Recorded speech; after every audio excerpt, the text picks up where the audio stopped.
Freddy Cat here. Have you ever had a really bad day? Meep, meep.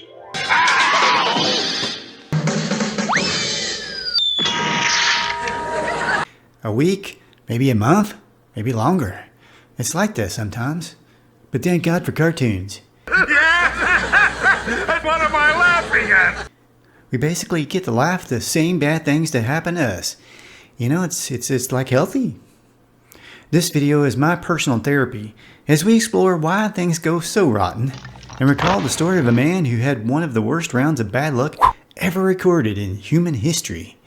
So in real life, not in the cartoon world, I had multiple problems in just a couple of weeks.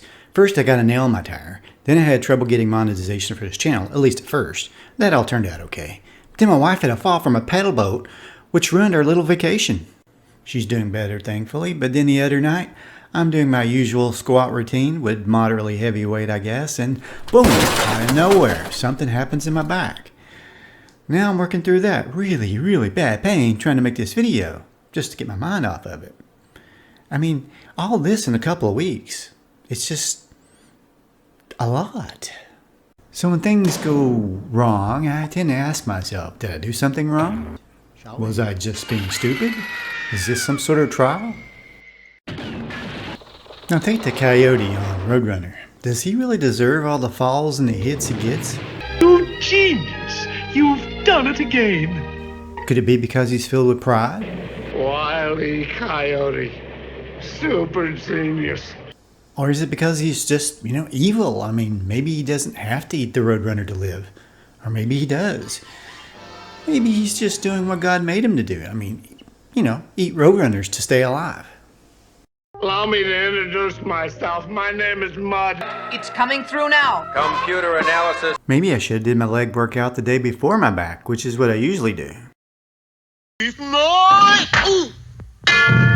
Now nobody has the kind of bad luck that Yosemite Sam does, but then again he probably deserves it. Does Donald Duck have bad luck because he has a temper problem, or does he have a temper problem because he has bad luck? Another hothead, Fred Flintstone, got a lot of grief when his schemes to get rich or get ahead didn't work out like he wanted them to. I'd like to see you try that again, wise guy. But wasn't he just trying to take care of his family? Or was it all about selfish pride and greed? It's kind of hard to tell, that guy. Okay, big mouth. Now, cartoon characters have it easy. I mean, they get hurt and instantly they recover a few seconds later. Boy, it's too bad you can't do that in real life. But, of course, it wouldn't be funny if we thought our favorite characters were actually getting hurt. Cartoons teach us that everyone has bad days.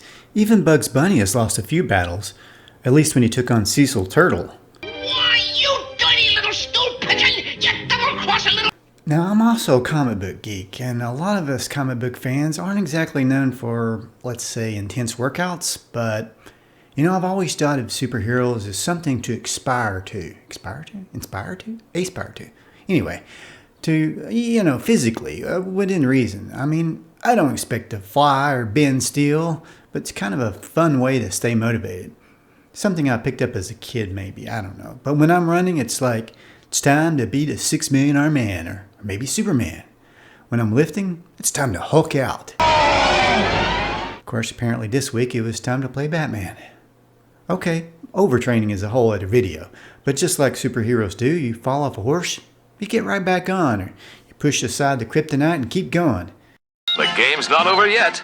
And kryptonite could be anything from donuts to lack of motivation, or injuring yourself during a workout. The world ain't all sunshine and rainbows. And superheroes really do go through the ringer, but they always end up winning in the end. It's kind of like a Rocky movie.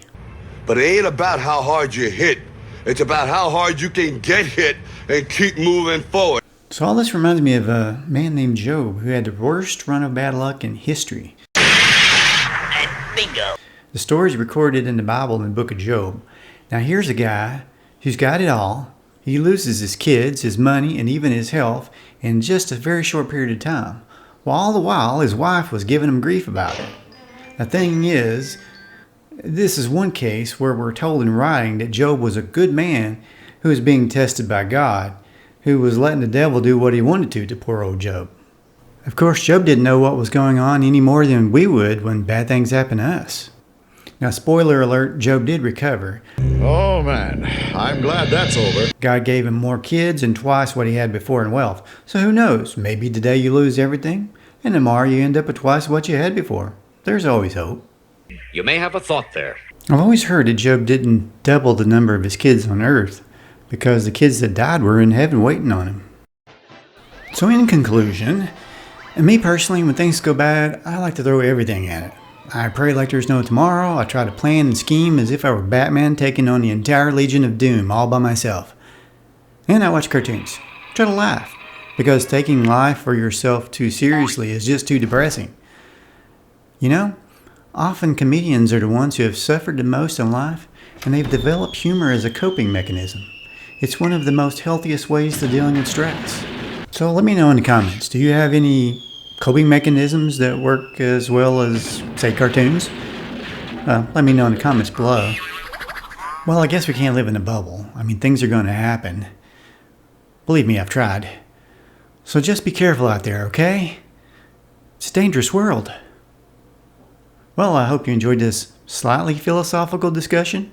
Check out our other videos for funny shorts, jokes, parodies, and fun facts on classic Saturday morning cartoons of the past.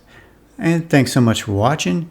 And please subscribe, hit the like, and all that cool stuff. Well, y'all have a good day.